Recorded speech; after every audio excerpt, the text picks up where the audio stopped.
Baiklah, Assalamualaikum warahmatullahi wabarakatuh. Kami dari kelompok 1 ingin membacakan hasil presentasi kami, di mana itu judulnya Landasan Program Bimbingan dan Konseling. Pengertian landasan dan bimbingan konseling. Landasan di dalam Kamus Besar Bahasa Indonesia diartikan sebagai alas, dasar, atau tumpuan. Adapun secara istilah, landasan sebagai dasar dikenal pula sebagai fondasi. Mengacu kepada pengertian tersebut, kita dapat memahami bahwa landasan adalah suatu alas atau dasar pijakan dari sesuatu hal, suatu tumpu atau titik tolak dari suatu hal, atau suatu fondasi tempat berdirinya sesuatu hal.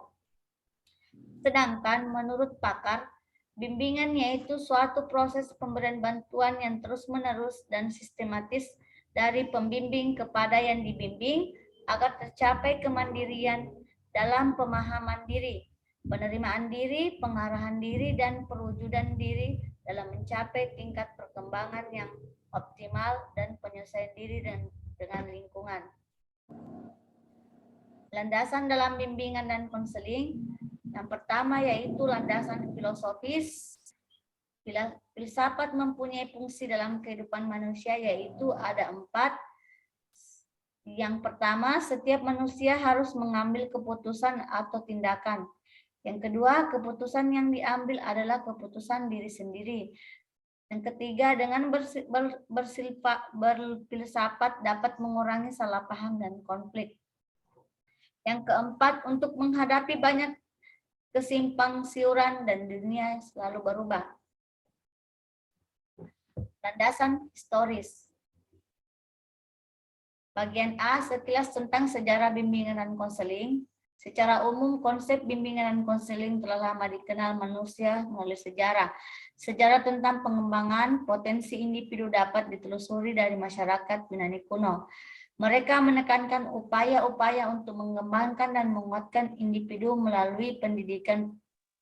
Plato dipandang sebagai konselor Yunani kuno karena dia telah menaruh perhatian besar terhadap masalah-masalah pemahaman psikologis individu seperti menyangkut aspek isu-isu moral, pendidikan, hubungan dalam masyarakat, dan teologis. Kemudian perkembangan layanan bimbingan di Indonesia. Layanan BK di industri Indonesia telah mulai dibicarakan sejak tahun 1962. Ditandai dengan adanya perubahan sistem pendidikan di SMA, yakni dengan adanya program penjurusan merupakan respon akan kebutuhan untuk menyalurkan siswa ke jurusan yang tepat bagi dirinya secara perorangan. Puncak dari usaha ini didirikan jurusan bimbingan dan penyuluhan di Fakultas Ilmu Pendidikan di IKIP Negeri. Salah satu yang membuka jurusan tersebut adalah IKIP Bandung. Kemudian yang ketiga, landasan religius. Dalam landasan religius BK diperlukan penekanan pada 3 hal pokok. Yang pertama, keyakinan bahwa manusia dan seluruh alam adalah makhluk Tuhan. Kemudian kedua, sikap yang mendorong perkembangan dan perkehidupan manusia berjalan ke arah dan sesuai dengan kaidah-kaidah agama. Yang ketiga, upaya memungkinkan perkembangan dan dimanfaatkannya secara optimal sesuai suasana dan perangkat budaya serta kemasyarakatan yang sesuai dengan kaidah-kaidah agama untuk membentuk perkembangan dan pemecahan masalah individu. Baiklah, selanjutnya akan dibacakan kepada teman kelompok saya, Hasriani, saya persilakan. Ya, baik. Saya akan melanjutkan materi yang dibawakan dari Karika. Landasan religius berkenaan dengan yang pertama, manusia sebagai makhluk Tuhan. Kedua, sikap keberagaman. Ketiga, peranan agama. Dan peranan agama ini terdiri atas memelihara fitrah, kedua memelihara jiwa, ketiga memelihara akal, keempat memelihara keturunan. Landasan psikologis dalam BK memberikan pemahaman tentang tingkah laku individu yang menjadi sasaran atau klien. Hal ini sangat penting karena bidang garapan bimbingan dan konseling adalah tingkah laku klien, yaitu tingkah laku yang perlu diubah atau dikembangkan untuk mengatasi masalah yang dihadapi untuk keperluan bimbingan dan konseling. Sejumlah daerah kajian dalam bidang psikologis perlu dikuasai, yaitu tentang yang pertama, motif dan motivasi, yang kedua, pembawaan dasar dan lingkungan, ketiga, perkembangan individu, keempat, belajar, dan kelima, kepribadian.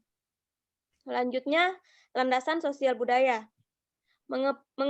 Mengemukakan 5 macam sumber hambatan yang mungkin timbul dalam komunikasi sosial dan penyesuaian diri antara budaya, yaitu yang pertama, perbedaan bahasa, kedua, komunikasi nonverbal, ketiga, stereotipe, yang keempat, kecenderungan menilai, dan yang kelima, kecemasan. Selanjutnya, landasan ilmu pengetahuan dan teknologi atau IPTEK. Layanan bimbingan dan konseling merupakan kegiatan profesional yang memiliki dasar-dasar keilmuan, baik yang menyangkut teori maupun prakteknya. Pengetahuan tentang bimbingan dan konseling disusun secara logis dan sistematis dengan menggunakan berbagai metode, seperti pengamatan, wawancara, analisis dokumen, prosedur tes yang dituangkan dalam bentuk laporan penelitian, buku teks dan tulisan-tulisan ilmiah lainnya. Ketujuh, landasan pedagogis. Bimbingan dan konseling identik dengan pendidikan. Artinya, ketika seseorang melakukan praktik bimbingan dan konseling, berarti ia sedang mendidik, dan begitu pula sebaliknya. Pendidikan itu merupakan salah satu lembaga sosial yang universal dan berfungsi sebagai sarana produksi sosial. Oleh Budi Santoso tahun 1992. Selanjutnya, landasan pedagogis dalam layanan bimbingan dan konseling ditinjau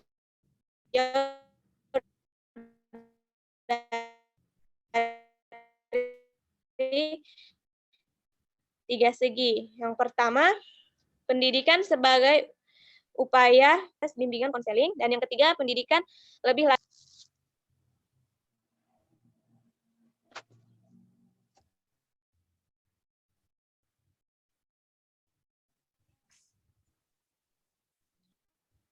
Pemaparan materi dari kelompok kami.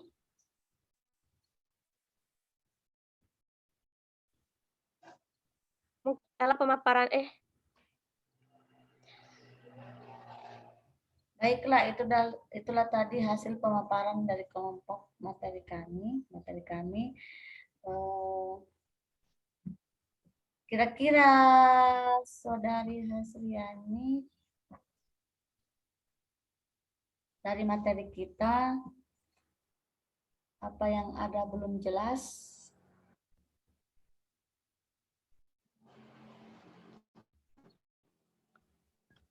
Ya, baik. Dalam materi kami ini, masih ada yang belum saya pahami. Ya, coba yang mana?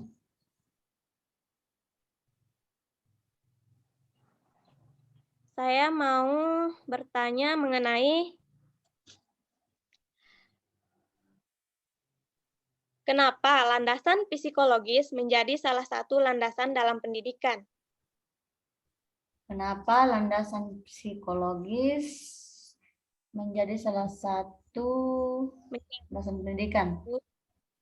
Ya. Ya. Karena menurut saya itu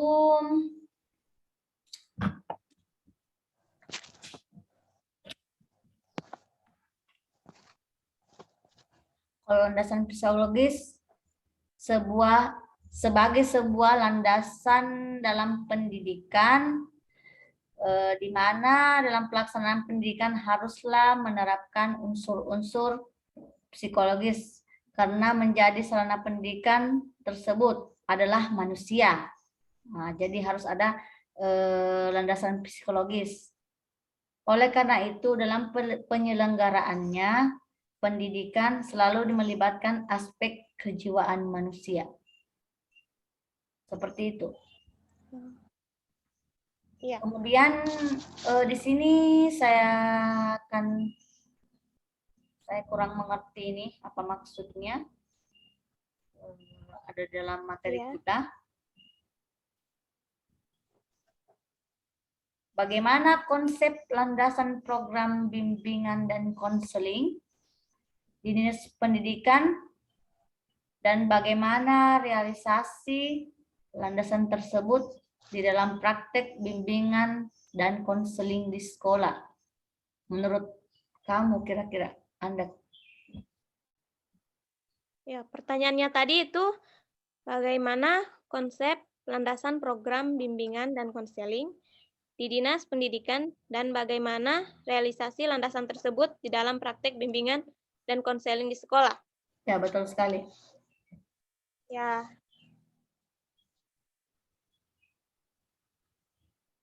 Jadi dengan menggunakan program pendidikan tahun 2013 agar siswa dapat lebih terbuka di dalam sebuah pelajaran dan dapat menerangkan jawaban yang diberikan oleh guru. Itu tadi Oh, jawaban. Berarti seperti Iya. itu ya konsep landasan program bimbingan dan konseling yang ada di sekolah.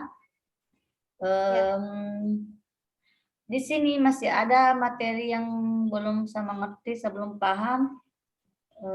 Di sini di bagian PPT kalau tidak salah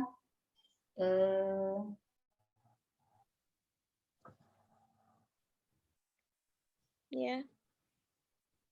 siapa tahu masih ada yang Anda belum mengerti. Coba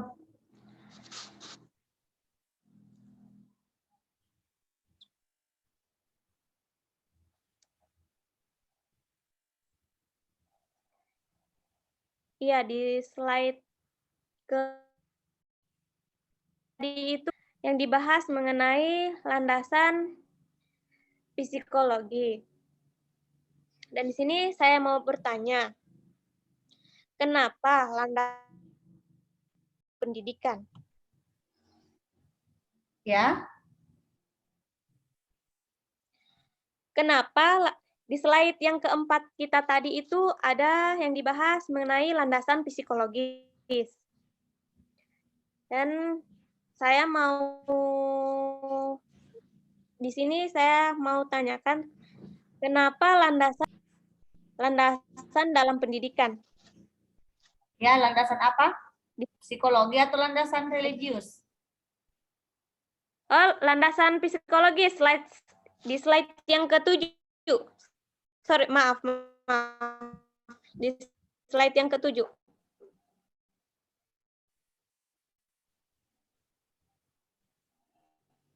Ya. Di slide yang ke-7 itu dibahas mengenai landasan psikologis. Dan di sini saya mau bertanya, kenapa landasan psikologis menjadi salah satu landasan dalam pendidikan? Nah, di sini sudah jelas di slide-nya itu landasan psikologis dalam bimbingan konseling memberikan pemahaman tentang tingkah laku individu menjadi sasaran seperti klien. Klien itu maksudnya mahasiswa. Hal ini sangat penting karena bidang peran bimbingan dan konseling adalah tingkah laku klien, tingkah laku yang perlu diubah atau dikembangkan untuk mengatasi masalah yang menghadapinya, yaitu seperti memberikan motif dan motivasi. Kemudian yang kedua, pembawaan dasar dan lingkungan. Di sini kemudian memberikan perkembangan individu, kemudian belajar dan kepribadian. Itulah tadi. Oh iya. Dan selanjutnya di slide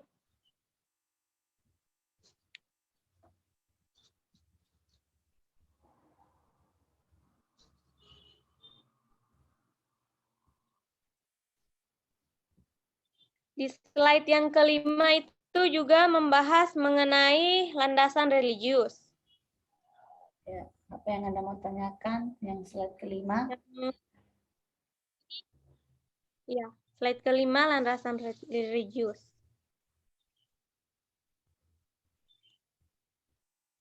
Mengapa pendidikan memerlukan landasan religius?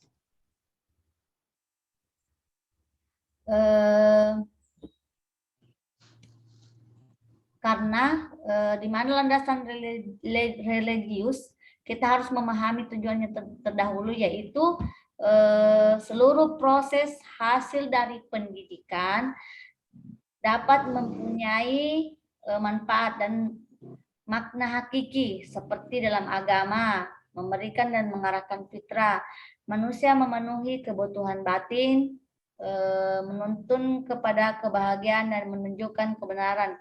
Di mana di sini di slide kelimanya kita, di sini landasan religius, ada manusia sebagai makhluk Tuhan, sikap keberagamaan, peran agama, di mana peran agama ada melalui fitrah, jiwa, akal, kemudian keturunan. Iya.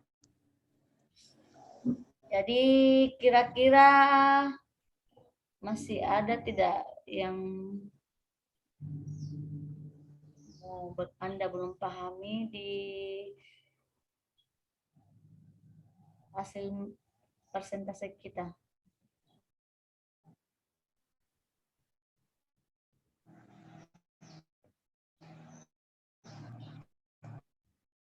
Apa masih ada yang mau ditanyakan?